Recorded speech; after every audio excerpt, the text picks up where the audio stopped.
Fala pessoal, tudo bem? Aqui é o Guilherme Marquezini. Vamos falar mais um pouquinho sobre alimentação e como que isso pode impactar a nossa saúde.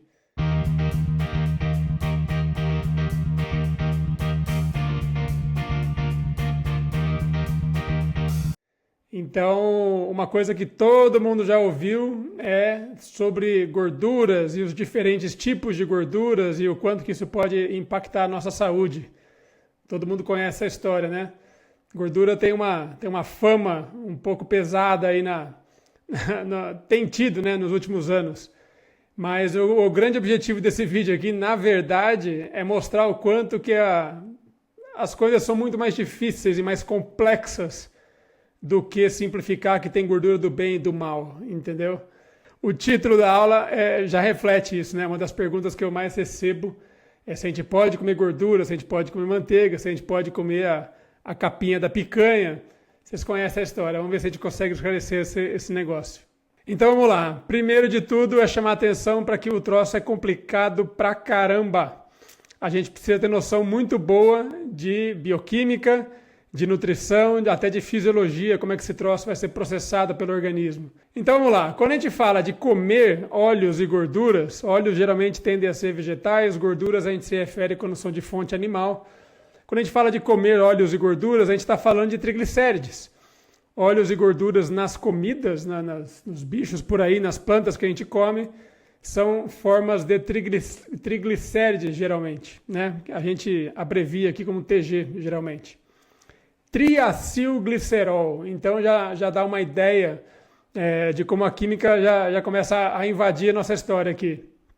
Então você tem uma molécula de glicerol, que é um álcool tecnicamente, mas é derivado de um açúcar, e você tem 3 cadeias de ácidos graxos, de gorduras que estão grudadinhas ali. Olha lá. E esses 3 tipos de moléculas podem ser bastante diferentes entre si. E é disso que a gente vai falar aqui para a gente entender. Vamos lá. Ó. Em termos de química, olha que gostoso que é ver isso aqui. Ó. Essa aqui é a estrutura química do negócio. Então, esse monte de letrinha aqui é o glicerol, é a parte do glicerol da história. E aí você tem 3 raízes, 3 fiapos aí de ácidos graxos, né, de gorduras, e repara como eles são diferentes entre si.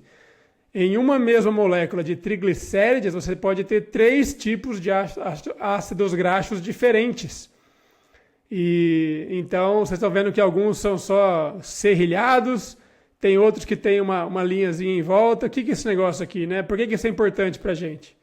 E eu sei que vai ter muitos aí que não vão gostar de se aprofundar tanto. Pensa de uma forma mais fácil. É tudo salsicha com macarrão. Então você tem a salsichinha roxa aqui da raiz, né, de glicerol. E você tem 3 macarrõezinhos aqui que são como se fosse um colar de contas, né, de gorduras, que é uma sequenciazinha de carbonos, de átomos de carbono, que pode ser mais comprido, pode ser mais longo, pode ser retinho, pode ser dobrado, enfim, é igual, um colar de contas é um bom exemplo, mas são 3. Por molécula de triacilglicerol, você tem 3 moléculas de ácidos graxos, de gorduras diferentes, e todo mundo tem isso no nosso corpo, e é isso que a gente come dos outros animais e plantas aí durante a nossa alimentação também, certo? Muito bem, aí começa a ficar difícil, ó, porque esses ácidos graxos, eles são diferentes a depender, lembra que eu falei que é um fiapinho de um macarrão? Se o macarrão for curtinho, quer dizer, tem poucas contas, né? Lembra do colar de contas? Poucas contas nesse fiapo é um ácido graxo de cadeia curta. Existem os de cadeia média e existem os de cadeia longa. Então eles são classificados por quantos carbonos, quantas contas existem em cada fiapo daquele. Lembra que eu te falei, lembra que eu mostrei que tem alguns que tem uma linhazinha, alguns são recortadinhos, outros têm uma linhazinha dupla. Chama dupla ligação nos carbonos aquilo ali. Os ácidos graxos também são classificados se eles têm 1, 2 ou mais dupla ligação nesses carbonos. Isso tem implicação na prática também, muda a característica dos óleos, tá? E das gorduras e dos ácidos graxos, que é o termo técnico. Cada molécula de triglicéride, cada partícula de triglicéride pode ter vários tipos de ácidos graxos. Então você pode ter um ácido graxo que é de um jeito, curtinho, o outro de baixo é longo, o outro de baixo é insaturado, ele tem uma dupla ligação ou mais, enfim, você pode ter de tudo. Também importa em qual carbono que a dupla ligação aparece. Então, contando do final do rabinho lá, você vai voltando, taranã, e isso define se você vai ter um ácido graxo ômega 3 ou ômega 6, entendeu? Existem os ácidos graxos monossaturados, ômega 7 ou ômega 9. Quer dizer, ela tem a dupla ligação no carbono 3, no carbono 6, no carbono 7 e 9. Vocês sabiam de tudo isso? Vocês estão pensando nisso na hora de escolher o que vão comer? Como eu disse, o troço é bem complexo e é difícil controlar tudo isso. Outra coisa que interessa é o seguinte, quando você faz uma dupla ligação do carbono, a molécula, a partícula, né, de ácido graxo, ao invés de ficar retinha, ela dobra. Se ela dobra para um lado ou se ela dobra para o outro, em química isso chama uma ligação cis ou uma ligação trans. E vocês já ouviram falar das gorduras trans, né? As gorduras trans meio que giram para o lado errado, entendeu? E isso pode ter impacto para a nossa saúde também. E tudo isso importa, tudo isso importa. Detalhes da estrutura química das partículas, vários detalhes na mesma partícula importam, tá? E é isso que a gente tem que... É isso que a gente está discutindo, tá bom? Então, olha lá, tenham em mente a fileirinha, o colarzinho de contas com as bolotinhas. Se tem um fiapinho aqui, se tem dois, se vira para cá, vira para lá. Se é um colarzinho longo, se é um colarzinho curto, tudo isso importa, certo? Muito bem, então você tem, pela classificação, por essas várias coisas que a gente pode classificar, você pode ter os ácidos graxos saturados. Os saturados, eles são saturados de hidrogênio, quer dizer, não tem dupla ligação na molécula. Então, como não tem curvinha, você imagina que eles vão virando como se fosse umas tábuas, entendeu? E as tábuas são mais fáceis de empilhar. Por isso que como eles são fáceis de empilhar na estrutura química, quando você olha ele macroscopicamente, quando você olha ele na cozinha, eles tendem a ser firmes na temperatura ambiente. Eles são sólidos, que é o que a gente chama de gordura. Então, o sebo do boi é uma gordura que tende a ser mais saturada, por isso que ela fica sólida. Quando você compara com outros óleos, por exemplo, aqui você tem uma molécula, uma partícula de triglicérides, e lembra, 3 contazinhas, 3 fiapinhos de macarrão. Pode ser um fiapinho mais longo, pode ser um fiapinho mais curto, mas olha o último aqui, ó, tem uma dupla no nos carbonos aqui, no último fiapinho de ácido graxo, e ela faz uma curvinha. Se a molécula fica assim, ela não empilha tão fácil, ela começa a ficar fluida, ela começa a ficar líquida em temperatura ambiente.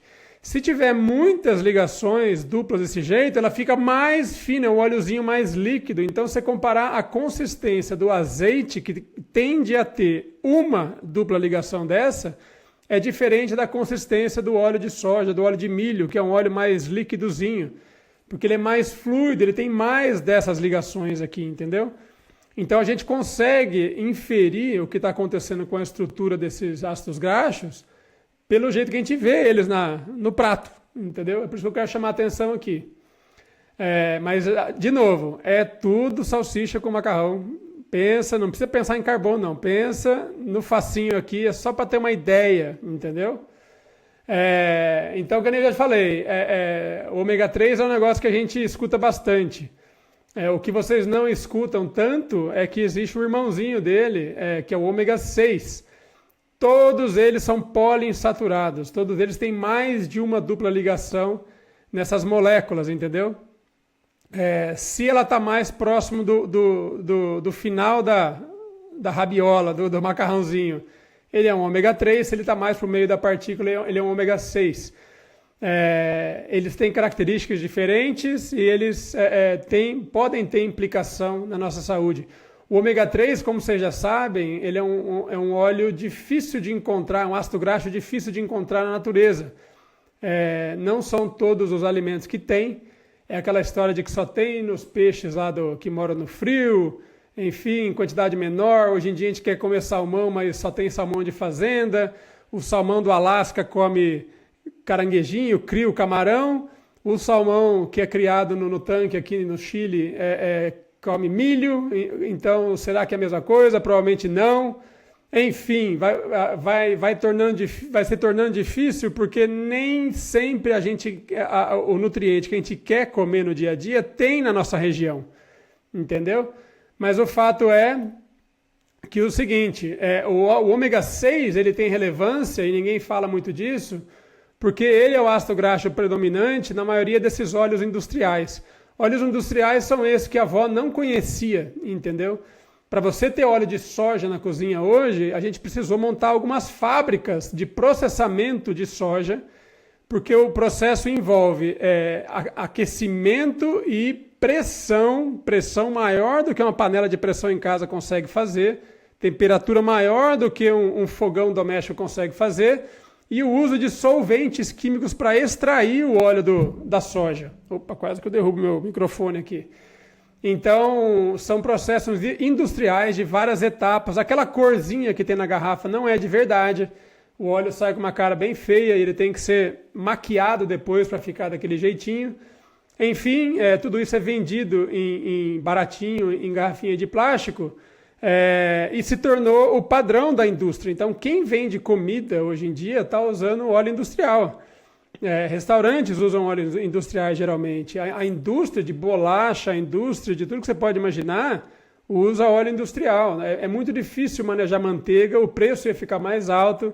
Manteiga estraga, entendeu? Esse óleo aqui, mesmo que ele oxide um pouco, a gente não percebe. Quer ver uma diferença? Imagina óleo de peixe. Óleo de peixe é poliinsaturado também. Mas quanto tempo leva para ele começar a cheirar diferente? Isso é oxidação, isso é reação com oxigênio, vai alterando a partícula e muda inclusive o cheiro. Na verdade, faz parte do processo você está vendo que o óleo está estragando, entendeu? Agora, o óleo de soja não. O óleo de soja você abre ele, deixa lá na cozinha. Se ele está estragando, se ele está oxidando, a gente não sente. Essa é outra vantagem do uso dessas coisas nessas comidas industriais.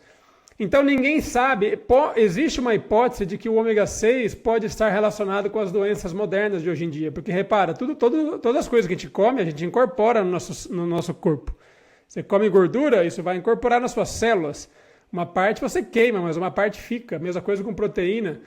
Então tem gente que acha que como o consumo aumentou demais, imagina, ômega 6 na natureza existe em castanhas, em amendoim, existe nessas coisas, existe, enfim, vários alimentos têm bem pouco de ômega 6. Aí hoje em dia você vai ver o pessoal como é que está usando óleo industrial e o consumo aumentou milhares de vezes, entendeu? Tem gente que acha, em alguns casos pode ser verdade, que o ômega 6 também tem a ver com a história. Ninguém sabe. Ninguém sabe se é a quantidade total, ninguém sabe se é o balanço entre o ômega 3 e o ômega 6. É tudo teoria, mas enfim, existe a possibilidade desses óleos estarem relacionados a doenças porque eles oxidam com muita facilidade. Aliás, o ômega 3 também.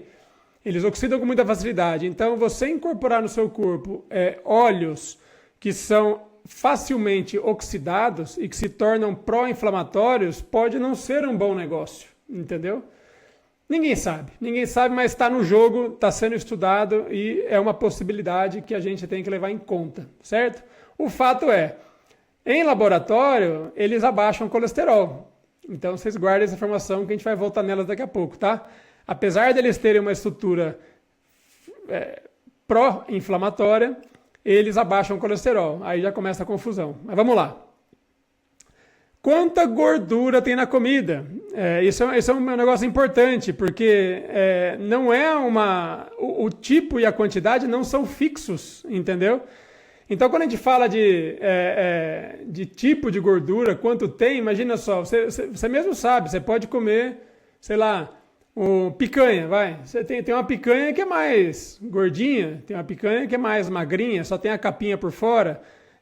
Tem o boi que era mais magro, o boi que era mais gordo, o boi que comeu pasto, o boi que comeu ração, que foi confinado no final, tudo isso pode mudar. A gente sabe que muda, a gente só não sabe o quanto. Mas eu quero chamar a atenção é o seguinte, a composição da comida que a gente come varia. Azeite, tem estudos demonstrando, a estrutura química do azeite depende da região que ele foi plantado, depende do fertilizante que foi utilizado, depende do processo que ele foi, que você extraiu, que você usou para extrair o óleo da azeitona. Tudo isso afeta. E você acha que a gente está tendo controle sobre tudo isso? Entendeu? Moral da história é o seguinte, ó. Aqui eu vou até... Isso aqui não é para entender, tá? Eu só quero chamar a atenção. Eu não sei o que fazer com a minha cara aqui agora. Mas vai, para só. Vamos imaginar aqui, ó. Aqui você pegou 2 peças de carne do mesmo boi. Então, tá vendo aqui, ó, beef. Beef é bife mesmo, tá? Você tem, nem sei que peça que é essa, são 2 músculos, entendeu? De um boi. E repara só, aqui do lado esquerdo, nessa tabelinha, não sei se tá dando para ver aqui a minha setinha, do lado esquerdo, você tem, olha lá, ó, esse aqui, o 14,0, que é o ácido mirístico, é uma fileirinha de carbono com 14 carbonos. E o 0 significa que ele é saturado, ele não tem nenhuma dupla ligação. Aí tem o de 16 carbonos, tem o de 18. Enfim, então são os vários tipos de ácidos graxos em cortes do mesmo boi. Sabe por que eu coloquei isso aqui? Porque é confuso mesmo? Porque é bem diferente. Tá vendo aqui? Eu vou dar o exemplo do primeiro aqui, ó. Esse ácido graxo de 14 carbonos com saturado, ele tem 100, a quantidade lá, por peso, X peso, ele tem 100, enquanto o outro corte do mesmo boi tem 350. Você acha que você está controlando isso no mercado? Você acha que você vai fazer suas escolhas alimentares baseado nesse tipo de coisa? Olha aqui o outro, ó. Vamos pegar um monossaturado. O N9 aqui, ó, monossaturado, é o oleico. Ele tem 1.000 em um corte, 3.000 no outro. O oleico, só para você ter uma ideia, é o mesmo ácido graxo que predomina no azeite. Tem no boi também. Tem na galinha também, inclusive. Só que cortes diferentes são diferentes. Então a carne, a gordura que tem no peito do frango não é o mesmo que tem na coxa do frango. E será que a gente vai puxar a calculadora e vamos fazer esse tipo de conta aqui para definir o cardápio? Será que a gente consegue controlar isso e fazer estudos para ver qual que é o ácido graxo do bem e do mal? E outra coisa que eu quero chamar a atenção. Quantos tipos tem aqui, ó? Tem um monte de tipos de todas as gorduras em todos os alimentos. Isso é uma coisa que eu aprendi não faz muito tempo, entendeu? Eu imaginava, porque né, é tudo que eu ouvi a vida inteira, vamos ver, passar à frente aqui, ó. Eu imaginava que a gente ia lá e falava assim, não, se eu comer carne vermelha, eu estou comendo ácido graxo saturado de colher, e é mentira. Na carne vermelha, eu tenho saturado, eu tenho poliinsaturado e eu tenho monoinsaturado, em quantidades diferentes. Por isso que eu coloquei esse slide aqui, ó. A gente não come triglicérides, a gente não come ácido graxo saturado, monossaturado, a gente não come carboidrato complexo. Dentro do complexo tem os outros também, só são em proporções diferentes, entendeu? E a gente não come ácido graxo de cadeia ramificada, entendeu? Nem lá o outro que você purifica, coloca no negócio, é tão verdade assim, a gente não consegue purificar tanto. Tem um pouquinho de tudo em todos os alimentos. Provavelmente é até bom que seja assim, entendeu? Para a gente comer de tudo realmente. Então, essas simplificações, repara, eu falo isso direto, né? Essas simplificações que a gente quer fazer, não, gordura saturada faz mal, portanto, não vamos comer XYZ, é mentira, azeite tem gordura saturada. Azeite tem gordura poliinsaturada e predomina a monoinsaturada, mas você vai comer picanha e tem monossaturada, tem bastante, inclusive, vou mostrar aqui. Tem a poli, tem a saturada, então as proporções mudam, mas você está comendo sempre de tudo. Entendeu? Vamos lá, vamos adiante. Mas lembra, desculpa, lembra que a gente está comendo comida, tá? A gente não come ácido graxo. Cadê? Olha lá. Exemplos. Então eu coloquei aqui, ó, carne de boi, carne de porco, azeite de oliva. Repara só, para quantidades iguais, para pesos iguais, a carne de boi e a carne de porco tem ao redor de 40% de gordura saturada, que é o dobro do azeite. Mas continua sendo menos da metade, entendeu? A monossaturada, que é igual ao do azeite, que na carne vermelha, lá, a carne de boi tem 50% de mono ao redor, tá? Você pegar 2 bois diferentes, é diferente. Você pegar 2 cortes diferentes, de costela, de rabo, de alcatra, é diferente, entendeu? Então a gente não... Olha, vocês não têm ideia de quanto resumo tá em cima desse número aqui, tá? É bem média zona, para ter uma ideia, aquela história toda. Monossaturado, que é o ácido oleico do azeite. 40% na carne, mistura outros ali, chega quase a 50%. Olha lá o azeite, tem 60% na média, porque azeites diferentes são diferentes também. Você acha que faz tanta diferença assim? Você acha que a gente consegue ter certeza e controlar essas coisas num estudo clínico, onde as pessoas estão comendo comida, entendeu? É impossível, gente, não tem, a gente resume, a gente leva tudo na média, tá? E olha só, quando você pega essa porção aqui, a depender da brincadeirinha que você faz com as quantidades no prato, porque ninguém vai ficar pesando quantas gramas de azeite você usa, quantas gramas de bife, entendeu? Isso aí é impraticável para a maioria, entendeu? Se a sua dieta precisa de uma balança eletrônica no balcão da cozinha, provavelmente você está fazendo isso errado, tá? Isso não é normal, você não pode querer que as pessoas, no geral, busquem isso para ser saudáveis, tá bom? Mas vamos lá. O que acontece, olha só. Aqui está em inglês, mas eu traduzo, tá? O de cima é o azeite.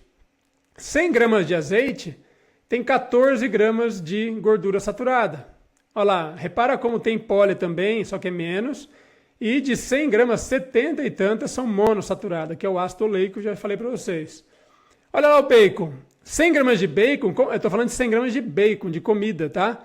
Então, 100 gramas de bacon tem proteína, tem outras coisas, mas também tem 100 gramas de gordura saturada. Igual 100 gramas de azeite. E aí? Ah, mas tem menos lá, ó, tem monossaturada de menos, tem isso de mais, enfim. É verdade, são comidas diferentes.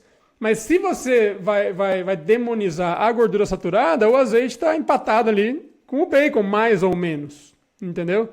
Se eu tivesse pego um contrafilé, não ia dar muito diferente essas contas aqui também. Moral da história. Você está afim de puxar a calculadora e controlar tudo isso para se alimentar? Tem certeza? Pro resto da vida? Complicado, né? Olha só, outro detalhezinho. Aqui, até aqui, a gente está medindo a ingesta. Você está lá brincando de comida, levando para o laboratório, medindo coisa, etc e tal, é o que vai entrar pela boca. Depois que entra, olha que interessante. De novo, tá em inglês, mas é só para dizer que existe, tá? Não é para... Ninguém precisa entender isso. Olha só. Esse estudo aqui mostra para a gente o seguinte. A quantidade de gordura que você ingere não tem nada a ver com a quantidade de gordura que circula no seu sangue. Se a gente acredita que gordura vai fazer mal lá no sangue, entupindo veia, aquela história toda, tá aí, ó. Outras combinações da dieta também influenciam. O que esse estudo aqui fez foi o seguinte. Ele fez o pessoal fazer uma dieta bem de baixo carboidrato, com um monte, mas assim, quase 100 gramas de gordura saturada no começo. Tá? Então a pessoa estava com baixo carboidrato, quer dizer, se ela está comendo pouco carboidrato é porque ela está usando gordura. Aí você despeja gordura na boca do cara, quer dizer, dá muita gordura saturada, não sei o que, e os níveis no sangue de gordura saturada, sabe o que acontece? Caem. Por que caem? Porque a pessoa está usando aquilo para gerar calor, para esquentar o sangue. Então você come gordura, queima a gordura e no sangue fica menos, apesar de você estar comendo mais. Aí, dia a dia, eles vão aumentando o carboidrato. O que ele está fazendo? O corpo para de queimar gordura, essa é a função do carboidrato. A função do carboidrato na natureza é engordar os animais para que eles se preparem para o inverno, entendeu? Então, à medida que você vai aumentando o carboidrato, ele vai usando menos gordura, porque ele quer poupar a gordura. E aí, sabe o que acontece? Tem um slide aqui, ó. Ixi, eu fiquei na frente, deixa eu arrastar aqui de novo. Mas eu vou traduzir, tá? Ó. Os resultados mostram que o teor de gordura saturada na dieta e o teor de gordura saturada no plasma não estão relacionados. E que aumentar o teor de carboidrato dietético ao longo de uma sequência e tudo mais, aumenta um tal de ácido palmitoleico, que é um monoinsaturado associado com maus desfechos de saúde. Tá entendendo? É muito mais... Monossaturado é aquele que a gente fala que é do azeite, a gente fala que é melhor. No sangue, esse cara aqui está associado com coisa ruim. Você sabia disso? Eu não sabia disso, entendeu? Mas tá aqui, é complexo, é complexo. A gente tenta simplificar tudo, não existe regra fácil, entendeu? Então, quer dizer, nesse caso, comer bastante gordura saturada com carboidrato está associado com encrenca. Comer bastante gordura saturada sem carboidrato, talvez, eles não olharam, mas esse desfecho aqui, laboratorial, melhorou. Isso é outra coisa que a gente precisa começar a olhar. Eu vou abordar essa história aqui. A gente precisa começar a olhar direito para os estudos e para o que aparece na mídia e tudo mais. Eu volto e meio eu falo sobre isso. Então, da onde vem essa birra com gordura? A birra é o seguinte, lá atrás, na década de 50, 60, o pessoal estava tendo uma grande preocupação com o infarto nos Estados Unidos. Lembra que na década de 50 aqui no Brasil a gente estava na fazenda, né? Aqui todo mundo morando na roça, ninguém falava de infarto aqui não. Mas lá nos Estados Unidos o presidente americano tinha infartado, Eisenhower. Então virou aquela coisa que a imprensa faz, né? Virou um terror, todo mundo estava em risco, aquela coisa toda. E rolava um grande debate se os vilões... Olha só, desde aquela época, tá? Rolava um debate se o vilão era a gordura da alimentação, especialmente gordura animal, ou se era açúcar. Olha só que interessante, até hoje a gente conversa sobre isso. Ninguém lembrava, lembra, quem é da época, quem estava vivo lá vai lembrar. Nos Estados Unidos, década de 50, 60, 70, vocês lembram que tinha um fator de confusão que não tinha nada a ver com comida nessa história, né? Fumar era muito chique, fumar era bonito. O pessoal era estimulado a fumar desde muito pequeno, porque Hollywood fumava. Lembra disso? Aliás, Hollywood é o sucesso, vocês pegaram quem tem minha idade pegou essa história aqui no Brasil, o fim da história, né? Moral da história, havia uma possibilidade, havia uma hipótese de que as gorduras, especialmente de fonte animal, as saturadas, pudessem aumentar o colesterol no sangue, e colesterol é a substância presente na placa do infarto, do infartado, lá na placa de gordura na artéria. Então, quer dizer... Pode parecer lógico, né? É igual, eu falo que é a teoria do encanador. Você despeja a gordura daqui e entope lá na frente. Embora não seja um caninho só, é um pouco mais complexo do que isso. E lembra, a gente é bicho, tá? A gente secreta colesterol. A gente já sabe disso. Não é o colesterol que você come, né? A gente cria colesterol no fígado, entendeu? Quando precisa. Se você fizer uma dieta bem baixinha em colesterol, você secreta mais e vice-versa. Só que uma coisa que ninguém fala é que gordura, especialmente as saturadas também, aumentam bastante os níveis do bom colesterol. E agora? Essa parte ninguém fala, né? Então, quando eu comecei a comer um pouco mais de carne, o meu nível de HDL subiu mais de 20 pontos, se não me engano. Lá daqueles 40 magros, 41, 42, 43, foi para 65. E eu nem sabia que podia acontecer esse tipo de coisa. Não foi com exercício físico, não foi com aquelas coisas que a gente escuta falar, não. Comendo gordura. Está bem descrito isso na literatura. Qual que é o mais importante? Você puxa para o lado do LDL ou você puxa para o lado do HDL? Quem protege mais, quem agride mais? A gente não tem essa resposta até hoje, tá? Mas é fato, o que acontece, acontece. E olha lá, tem a gordura saturada, mas que tipo? Porque tem as de cadeia curta, de cadeia média, de cadeia longa. Algumas aumentam o colesterol, não são todos os tipos. Eu, sinceramente, nem quero saber. Eu desisti de decorar, porque eu percebi que eu não vou conseguir controlar isso no dia a dia. Você está entendendo? Então, alguma delas aí, ou dois tipos, enfim, tem vários. Alguns deles são associados com o aumento do colesterol LDL. A outra coisa é o seguinte, provavelmente esse efeito de aumentar o colesterol é modulado pelo status metabólico da pessoa. Pesquisadores que falam que ele aumenta mais o colesterol em quem é metabólico. Então, assim, cara, tem N variáveis no jogo, não é só comer porco que você vai se lascar, não é simples assim, combinado? É isso que eu quero deixar claro aqui hoje. É super, super complexo, a ponto da gente nem conseguir controlar tudo o que precisa, tá? E olha lá, para complicar o negócio, naquela época também o pessoal descobriu que os óleos poliinsaturados, tipo de óleo de soja, de milho, etc e tal, abaixam o colesterol. Então, foi aí que você foi orientado na década de 80 a parar de comer banha de porco para passar para óleo de soja. Foi baseado nisso aqui. Tudo baseado em exames laboratoriais. Porque naquela época não tinha tanto estudo mostrando que abaixar o colesterol via óleo fosse bom para o seu coração. Então não é porque o seu colesterol é baixo no exame que você automaticamente tem baixo risco. Tem um estudo muito bem feito, muito bem controlado, feito pelo pessoal, pelo time do óleo, entendeu? Que o pessoal infartou mais. Ou seja, quer dizer que óleo faz mal? Não estou falando isso, quero falar que é complexo. Tem informação para tudo quanto é lado. É difícil destrinchar esse negócio, tá? E tem o probleminha que eu já falei na outra vez. Ele abaixa o colesterol, mas ele oxida mais. Então, como o óleo saturado, as gorduras saturadas tendem a ser empilháveis, igual tábuas, elas são lineares, né? São linhas, igual a régua, entendeu? Elas são lineares, você empilha quantas você quiser uma em cima da outra, elas não reagem com nada. O pessoal das antigas sabe disso, sabe como? Uma das gorduras de comidas, né? Uma das comidas mais ricas em gorduras saturadas é o sebo do boi. Super saturado, tanto é que parece uma pedra. O bicho... O pessoal das antigas sabe, você colocava uma pedra daquela guardada debaixo da pia, na umidade, etc, etc, etc. Daqui 2 anos você ia lá buscar, tira os fungos de cima, bate a poeira, teia de aranha, e o bicho tá lá. Ele não estraga. Ele é altamente preservado, entendeu? Experimenta fazer isso com a gordurinha de qualquer outra coisa, com manteiga. Não tem jeito. Ele vai oxidando, vai reagindo com oxigênio, vai estragando, entendeu?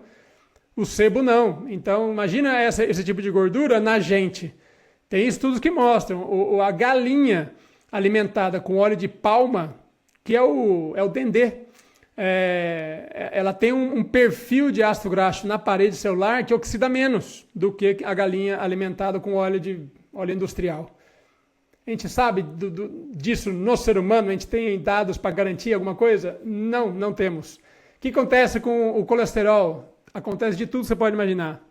Às vezes sobe, às vezes cai, às vezes fica igual. É difícil tirar uma regra, tá bom? E eu só quero chamar a atenção para uma coisa. Tem um monte de estudos falando que o colesterol aumenta ou diminui, mas é isso que você quer? Você quer fazer dieta para baixar colesterol? Você quer fazer dieta ou você quer fazer dieta para não infartar? Perceba a diferença. Uma coisa é você criar uma intervenção, fazer alguma coisa buscando melhorar um exame. Não é isso que você quer, gente. Você não quer ficar bonitinho no papel. Você quer estar saudável, você quer ter menos doença, menos desfecho clínico. Desfecho clínico é infartar, é precisar de uma cirurgia, é morrer. Morte também é um dos maiores e melhores desfechos que a gente quer evitar, morte precoce, né? Então, tem um monte de estudos que tentaram levar em conta essa história das gorduras em termos de desfecho clínico. Super difícil, já falei por quê. Você não consegue controlar exatamente. Você tem que se basear no que a pessoa conta para você, entendeu? Com toda a imprecisão que está no meio, certo?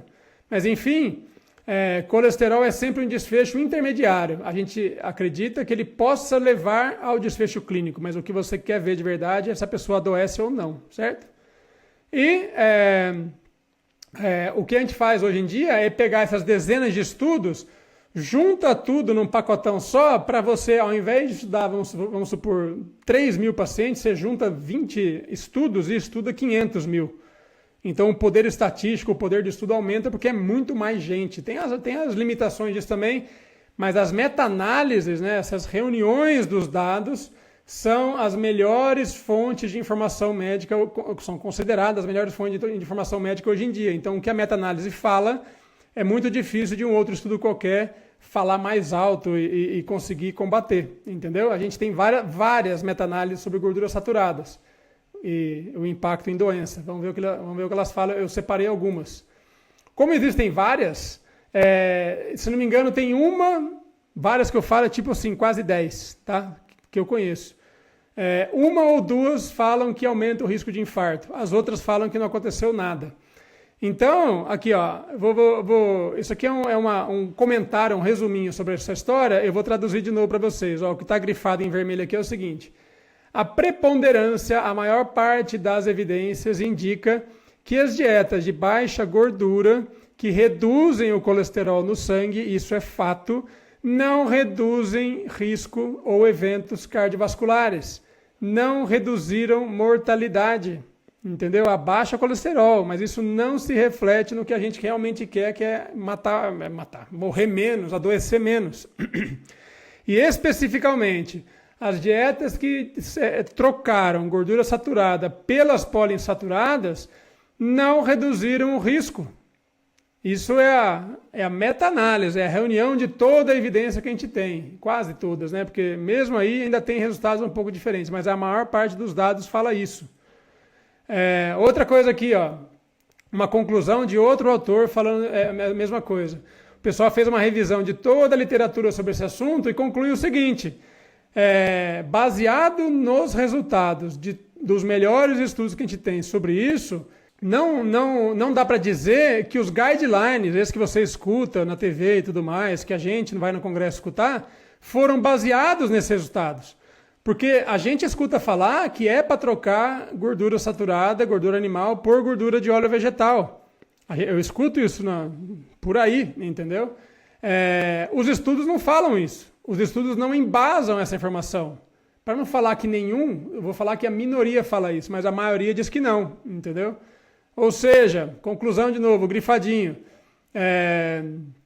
Não há diferença estatisticamente significante de mortalidade entre os dois grupos. Quem come gordura saturada, quem come óleo, não tem diferença, entendeu? Então não dá para falar que a totalidade da evidência suporta, apoia o que a gente fala nos guidelines. Os guidelines são muito guiados por opinião de especialistas, portanto, que é um grau de evidência menor.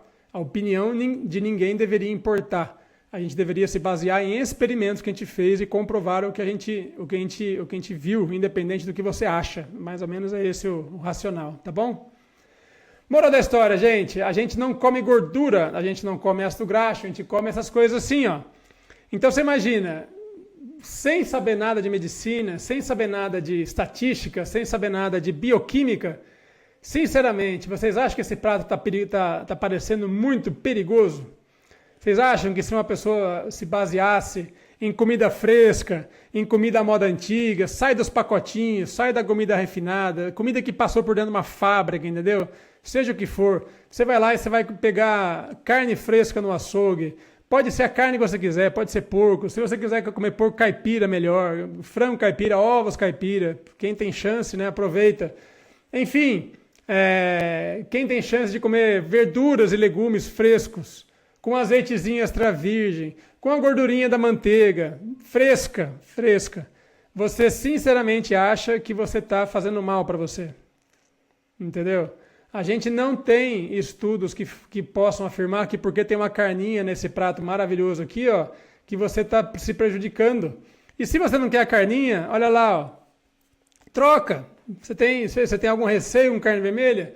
Come um peixinho, fresquinho, inteiro, bonitinho lá, ó, peixe à moda antiga, não é nada enlatado, não é nada, entendeu? Que passou por dentro de fábrica, peixe à moda antiga, leguminho, etc e tal. Agora, você quer pegar a calculadora e começar a passar horas no Google testando e calculando quanto de gordura XYZ tem no alho, tem no peixe, tem no azeite, tem aqui e ali, para saber se passou da cota? Gente, não entra nessa pira não, combinado? Vamos escolher a comida pelo olho, igual a avó fazia lá atrás, entendeu?